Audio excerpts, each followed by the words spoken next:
Good evening. Very excited to be here. And since I'm the last speaker, I'll make sure that we will make use of the time as much as possible in a very valuable way. What is the fundamental purpose of business? So how many say profits? Please raise your hands. I see some of them not raising hands. You guys have any other view? If it is not profits, what else business is for? Sorry? Wealth creation. So profits, wealth creations, what else? Sorry? CSR. Okay, so let's go by the answers which you guys gave, okay? Business is for profits. At any cost for profits? For example, let's take the last 1 week or last few months, what's happening in. Google lays off. Facebook lays off. Infosys lays off. Everybody's laying off. But for whom? To generate profits. Is this what is business meant for?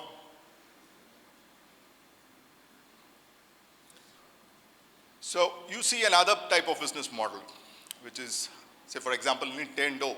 Heard of this company called Nintendo? The CEO made a statement last week that he is taking a 50% salary cut and he's not laying off even a single person. So what is that? So Nintendo or Japanese companies generally don't lay off people. They cut salaries across boards from the top till the bottom, but they will not lay off anybody. So business is for profits or for people? Confused? Both? Both? How many say both? Please raise your hands. Okay, let me give you one more perspective. So there's this company, you can put your hands down. So there's a company which sells a beautiful drink. Majority of, it has a world presence everywhere. It's a carbonated water which is sucked by taking water from the land and doesn't have any health benefit. In fact, it does more damage to your body. But the brand is very powerful and it sells well. Profits is done. People are working. Is it a good business? I don't want to name the brand, but I'm assuming everybody knows the brand. Is it a good business? So profits are done. People are taken care. So is it a good business to be? It's coming at the cost of planet. Now, what I'm trying to do is trying to make sense of the first speaker, what he was speaking about, ESG, right? So I'm just trying to make sense. Business should have 3 P's as a bottom line, not just profits alone. It has to have people, and the third P is the planet. At what cost are we making these profits? And for whom are we making these profits for? And if we are going to make profits for only few at the cost of people and at the cost of planet, then is it a sensible model to be? Hello? Does it make sense? So why am I speaking about this here is, most of you guys are finance students, and the general assumption is that business means profits at any cost, at all cost, do whatever damage for the environment, do whatever damage for the society, but I get my money paid and I make my wealth. That's not business. Because it's not illegal and because laws doesn't punish you, this business is not a business at all. As finance guys, be aware of whatever business you're going to enter in, be it as a startups or in whatever company you're going to work in. Just see this 3 P's. Is it only profitable company, or is it having people who are managing, who are taken care very well without costing the environment and the planet anything? Am I making sense? So I'm called here to demystify the startup ecosystem. So I just want to ask you guys, how many of you want to be a startup entrepreneur? Okay, few. How many want to be there in the Shark Tank getting funding from the investors? Few. How many want to have your photographs come in the front page of the newspaper saying that they have been funded Series A by this VC? So let me demystify startup ecosystem. This might not sound like very nice the way that it has been shown in the media. The Shark Tank is a great program, right? So it inspires people to think about startup. In that aspect, it is a great program. But if you actually go and check the data of last 10 years, especially in India or anywhere in the world, take last 10 years data of startups which have been funded by VCs and see how many are existing now, how many are profitable now. You will be surprised. Why? So what is the problem? These startups don't exist at all, or if they exist, it is 99.9% failure rate. The 0.01% succeeds. Do they succeed because of the VC or funding? It's a big question mark by itself. So why do they then people promote? A lot of newspaper ad comes in saying, he got it funded, Shark Tank program. For Shark Tank, it's a great entertainment program because it sells well as a program in the media, everybody watches it. But how much of truth involved in it is a question. Now, I don't want to go negative about startup ecosystem, but let me give you a story. I'll tell you a story about a guy called Mustafa. Heard of this name? Huh? Glad. So Mustafa was a son of a very poor guy who was picking up these sticks from the forest for making his livelihood. Okay? His native is Wayanad.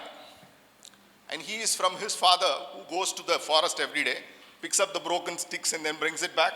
Only then he can serve 2 meals for himself and for his son. While he has made his son to go and study in the government school, Mustafa fails in 6th standard. And he says, no, I don't want to go to school anymore. Then Mustafa's father goes to his teacher by name Matthew and says, my son is not wanting to come to school at all, and I don't want him to have the same life what I'm having now, so I want you to talk to him. Matthew calls him to his house and tells him that, I will teach you for 3-4 months. Give it a shot with this teaching. If you're not able to do, then you can give it off. Matthew and Mustafa made a great combo. 3 months passed. Mustafa was doing very well in studies. He did so well in studies that in 10th standard he was the topper in the school.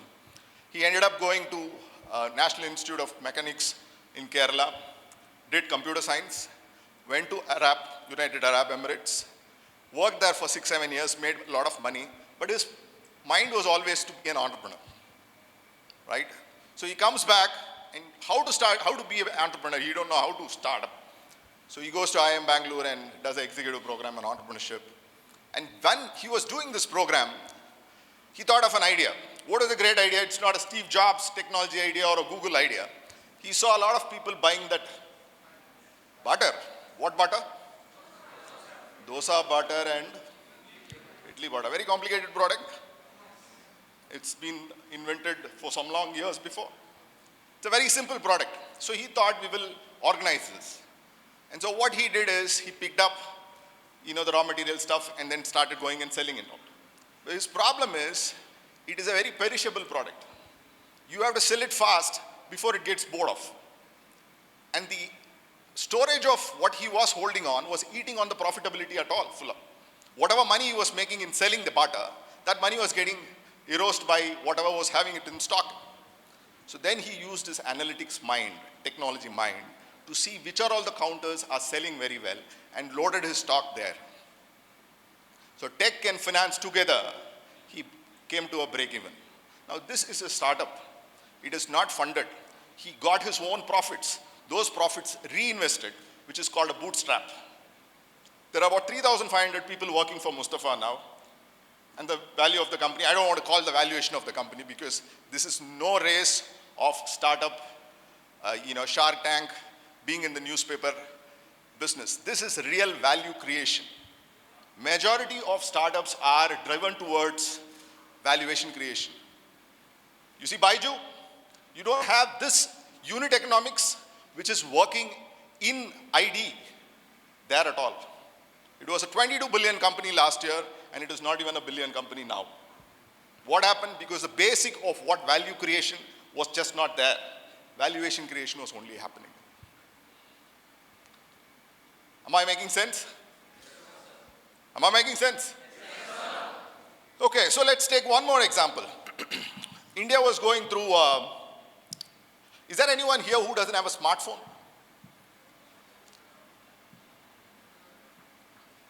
So if he doesn't also, he will not raise his hand. Because he doesn't want to be looked at like, right? So the tech and the mobile network boom which was happening in India, there was two brothers, Nikhil Kamath, heard of this guy? So Zerodha. Anybody here who doesn't have, or how many of you guys have investment accounts? I see few guys. I mean, if you are a finance person and if you don't have investment accounts, you are learning finance. You are not experiencing finance. My advice strongly is that experience finance, you will never forget it for your life. Right? So I'm not promoting here a Zerodha, but I'm just telling you the story. So when the internet revolution happened, the big brokers then were Kotak Securities, ICICI Direct, HDFC Securities, and SBI. These four used to be the top brokers. The broking model is that sales guys are there, they are paid salaries, and they go to the branches, branch cost is there, and there are employee cost, and then bonuses given to all of these people. That's the cost. Who pays for that cost? Who pays for the cost? Hello? Customers pay for the cost? What if I cut all of this? What can I give it as the value to the customer? That's all he did. He cut the employees. He didn't have an employee cost structure at all. He doesn't have branches.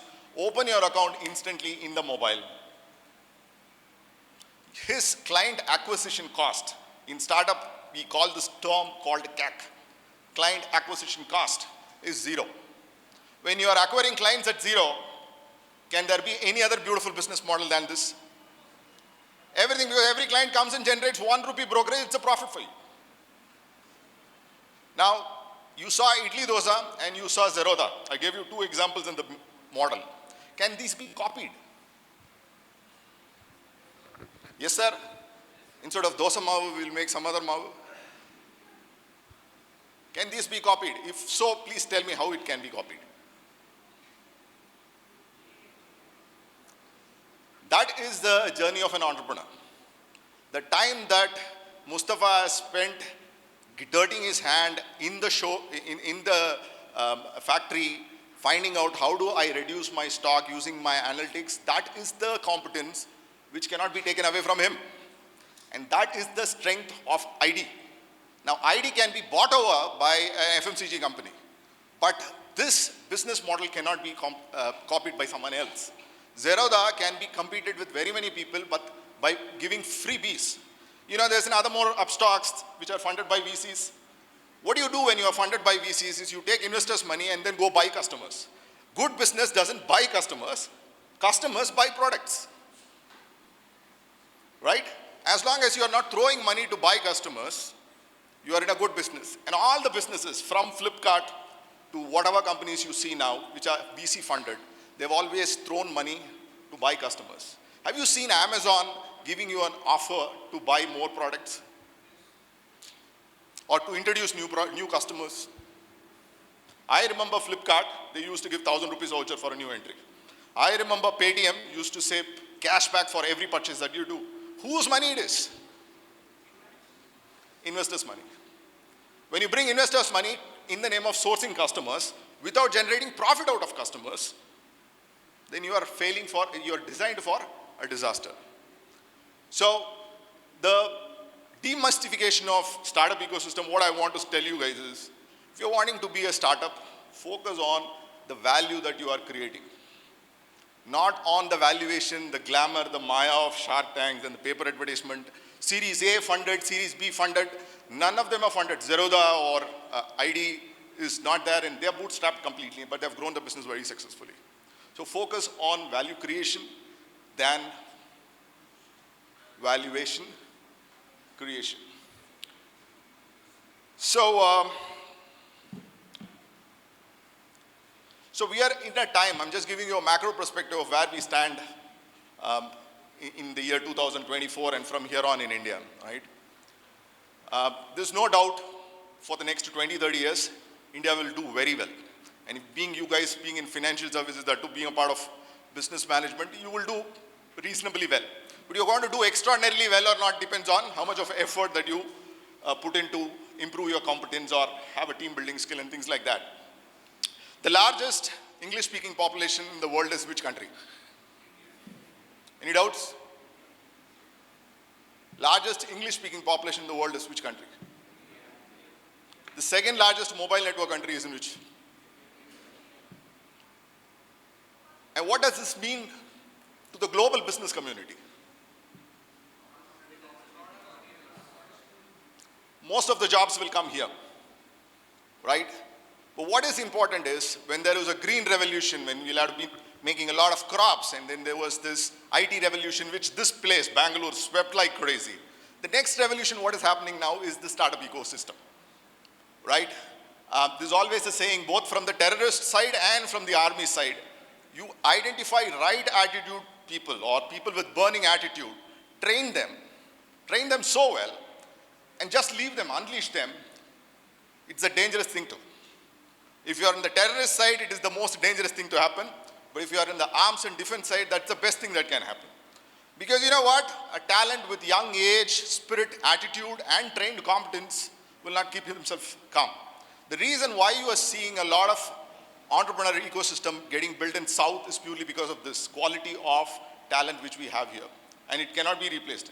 Now, the startup ecosystem is somewhere demystified with what I told you guys before, which is the glamour part of it. Be real, look into, focus, find out problems. So can you become an entrepreneur? How many of you think can become an entrepreneur? Okay, rather let me twist the question. How many of you guys can sing? Nobody is raising your hand. If I go to the first standard and ask them, how many of you guys can sing? What do you think will be the hands rate? All of them will raise their hands. Why is it people are not raising their hands here? Because there is something called VOJ, voice of judgment. When you go and ask for a first standard kid, it cares a damn about who thinks whatever they are. It will just start singing. Now that's important attribute for being an entrepreneur. If I raise my hand, what if this guy is going to ask me to come and make him sing here? I'm not going to do that. But you are not raising your hand because others' voice of judgment matters to you. If voice of judgment, which is your voice of judgment, matters to you the most than anyone else, then you can mark yourself, tap yourself, and you are getting qualified as an entrepreneur material. Second thing, how many of you guys have heard the sound of sunrise? Have you heard the sound of sunrise? What it feels like when the sun is coming up, when you're sleeping or when you're awake? Huh? Hello? I'm getting bored. I'm myself talking to me. How does it look like? Birds chirping. If you are able to hear those, or somebody going in the bike in the morning, those things make you think the sun has come up. If you are able to sing but yourself, and if you are able to hear the sound of sunrise, which means you are sensitive, that's all it matters. If you are sensitive and you know what you have thinking, your inner voice is most important, then you are double tick to become an entrepreneur. What do entrepreneurs look for is look for problems. The bigger the problem, the bigger the opportunity. If everybody is going to call it's a problem and you're going to look at it as an opportunity, tick. And if you're able to offer a solution to a person, a customer, and he or she buys it happily, then the finance basic formula, value creation is equal to ROIC plus growth. Return on invested capital plus growth is a tick mark there. If you are able to find problems and you are able to offer solution with a cost which is lesser than the money you are collecting from the customer, you are a startup tick. So this all sounds very complicated. Is this sounding complicated? Hello? Is it sounding complicated? Yes, sir, no, sir. So, the basic of finance formula of value is equal to ROICH growth. If you read it that way, it doesn't make any sense. But if you go to a problem and then approach the problem with a solution and you are able to offer it with entire customer delight, then you have a product. Right, so what can I do now? The macro is looking good. Startup ecosystem, I know how to create value. All of it is fine. So, but what should I do? Now I'm just a student. I don't have anything else other than studying it. Have you heard of this company called My Captain? Yes? I'm glad. So what is this company about? It is a company with courses. How was it started? It apparently goes like this. There are 4 or 5 people in an educational institute like yours.